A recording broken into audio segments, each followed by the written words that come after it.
Hello friends, hi, this is Apurva and I welcome you to Civil Stew. I hope you all are good.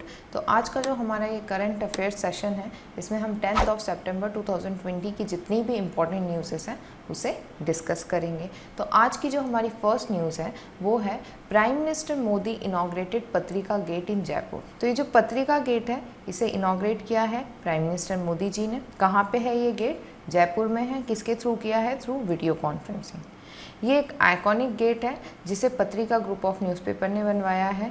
कहाँ पर बनवाया है? जवाहरलाल नेहरू मार्ग इन जयपुर में।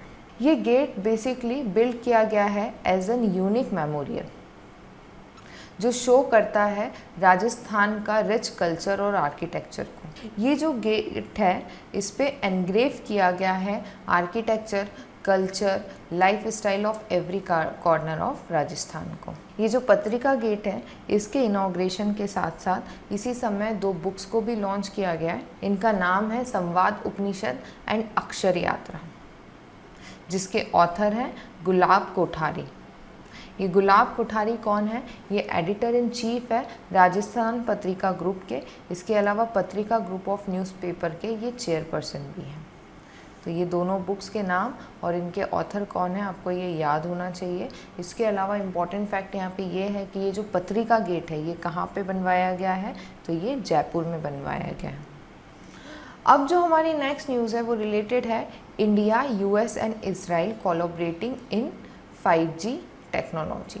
ये तीनों कंट्रीज कोलैबोरेट कर रही हैं in development area and in next generation of emerging technology, जिसमें transparent, open, reliable and secure 5G communication network भी है।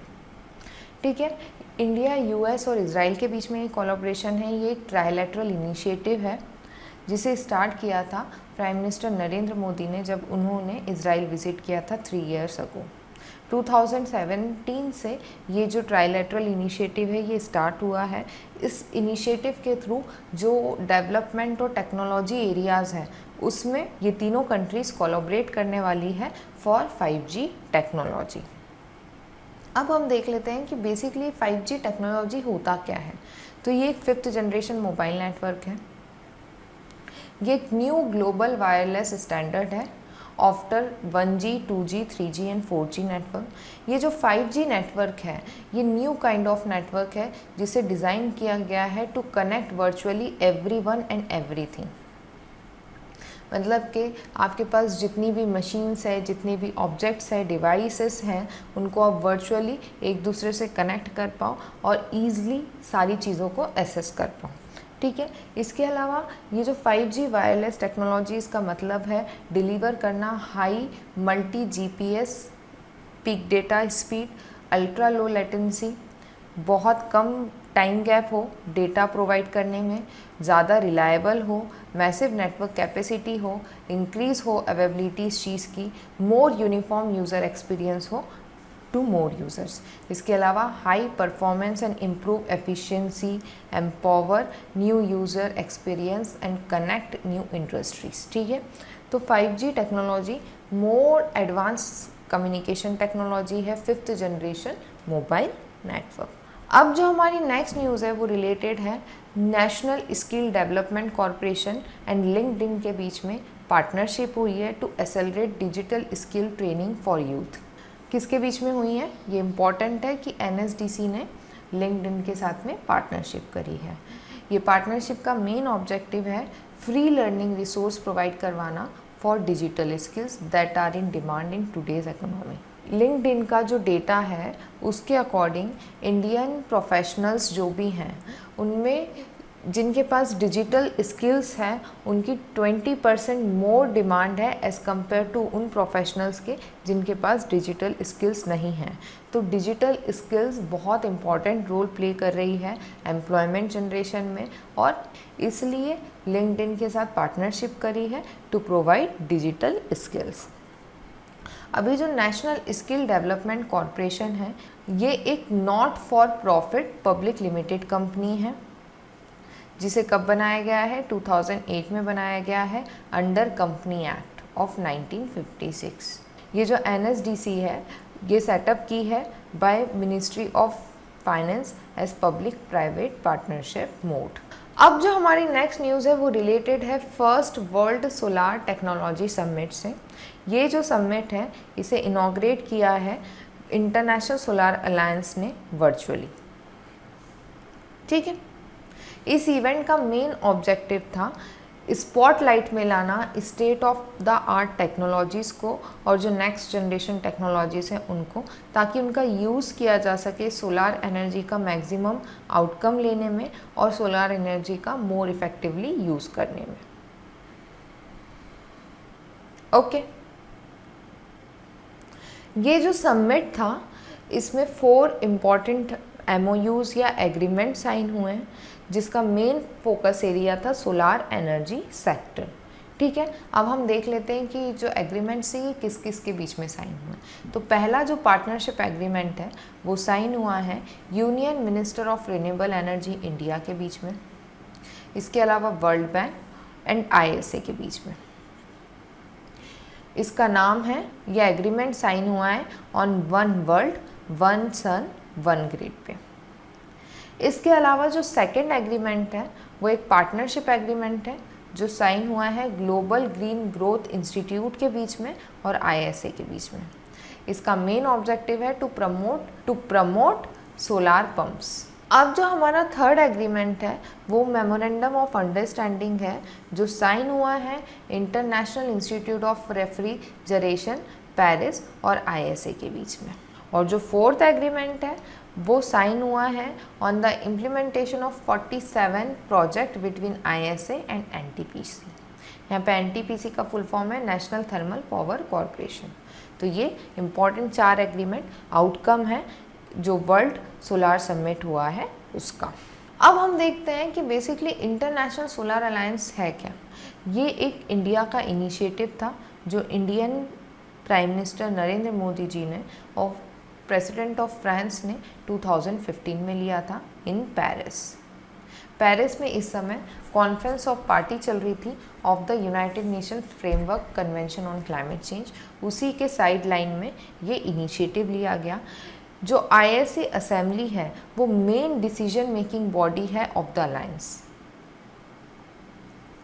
ओके, और वो डिसाइड करती है on various administrative, financial and programme related issue. ये ISA का मेन ऑब्जेक्टिव क्या था, ये क्यों बनाया गया? तो ये एक एक्शन ओरिएंटेड ऑर्गेनाइजेशन है। ISA का मेन ऑब्जेक्टिव था जितनी भी ऐसी कंट्रीज़ है वर्ल्ड में जो कि रिच सोलार पोटेंशियल रखती है या ट्रॉपिकल रीजन में आती है, उनको साथ में लाना और ऐसी टेक्नोलॉजीज़ को डेवलप करना ताकि सोलार एनर्जी जो है वो सस्ती भी पड़े और उसका मैक्सिमम यूज़ किया जा सके और उसकी डिमांड भी वर्ल्ड में जनरेट की जा सके। ठीक है, to aggregate global demand, thereby reducing price through bulk purchase, facilitating the development of existing solar technology at scale and promoting collaborative solar R&D and capacity building। अब जो हमारी नेक्स्ट न्यूज़ है वो रिलेटेड है कि एग्रीकल्चर मिनिस्टर ने हाल ही में inaugurate किया है 22 बैम्बू क्लस्टर को इन 9 स्टेट। ठीक है, 22 बैम्बू क्लस्टर जो 9 स्टेट में वो कहाँ है? मध्य प्रदेश, गुजरात, महाराष्ट्र, आसाम, उड़ीसा, नागालैंड, त्रिपुरा, उत्तराखंड, कर्नाटका वाले रीजन में। इसके अलावा इस पर्टिकुलर ओकेशन पे नेशनल बैम्बू मिशन का लोगो भी रिलीज़ किया गया और इस पर्टिकुलर ओकेशन पे जो हमारे मिनिस्टर हैं उन्होंने ये भी कहा कि इंडिया अब जो एक्सपोर्ट ऑफ बैम्बू प्रोडक्ट्स है उसको इंक्रीज़ कर रहा है। ठीक है, बैम्बू सेक्टर के अंदर इम्प्रूवमेंट हो, ज़्यादा प्रोडक्ट्स बने, एक्सपोर्ट हो, इस पर्टिकुलर सेक्टर को बूस्ट करने के लिए 1927 का जो इंडियन फॉरेस्ट एक्ट था उसको मॉडिफाई किया गया था ईयर 2017 में। अब क्या मॉडिफिकेशन किया गया था? जो बैम्बू थी, bamboo as a category of tree आता था पहले इंडियन फॉरेस्ट एक्ट में, उसे वहाँ से रिमूव कर दिया गया। अब वो as a category of tree नहीं आता, जिसके कारण कोई भी पर्सन इसका कल्टीवेशन कर सकता है और बिजनेस कर सकता है बैम्बू में और उसके प्रोडक्ट्स में। ठीक है, तो लिबरल होगा इससे रिलेटेड लॉ, कोई भी इसको कल्टीवेट कर सकता है, इसका बिजनेस कर सकता है, इसके प्रोडक्ट्स का बिजनेस कर सकता है। ये हमारी इकोनॉमी को बूस्ट भी करेगा और बैम्बू प्रोडक्ट्स को इंटरनेशनल मार्केट में भी पहुंचाएगा और इंडिया का जो हैंडीक्राफ्ट है बैम्बू से रिलेटेड उसको भी बूस्ट करेगा। अब यदि हम नेशनल बैम्बू मिशन की बात करें तो इसको रीस्ट्रक्चर किया गया था इन 2018, जिसका अप्रूवल दिया था cabinet committee on economic affair में। ये जो मिशन है नेशनल बैम्बू मिशन, इसका मेन ऑब्जेक्टिव है होलिस्टिक ग्रोथ करना बैम्बू सेक्टर की। कैसे होगी holistic growth? By adopting area based regionally differentiate strategy and in increase the area under bamboo cultivation and marketing. Area based strategies को adopt करना ताकि bamboo के कल्टीवेशन को बढ़ाया जा सके। इसके अलावा जो क्वालिटी प्लांटिंग है उसको इम्प्रूव करना थ्रू नर्सरीज़, और जो ऑलरेडी नर्सरीज़ हैं उनको स्ट्रेंथन करके, और इसके अलावा मार्केटिंग करना, ठीक है, बैम्बू प्रोडक्ट्स की और उससे बने हैंडीक्राफ्ट आइटम्स की। तो आज के लिए बस इतना ही। Thank you for watching this session. यदि आपको हमारे लेक्चर्स अच्छे लग रहे हैं तो प्लीज़ लाइक करें, सब्सक्राइब करें, ज़्यादा से ज़्यादा शेयर करें ताकि मैं और ज़्यादा मोटिवेट होकर इस तरीके के लेक्चर्स बना पाऊँ।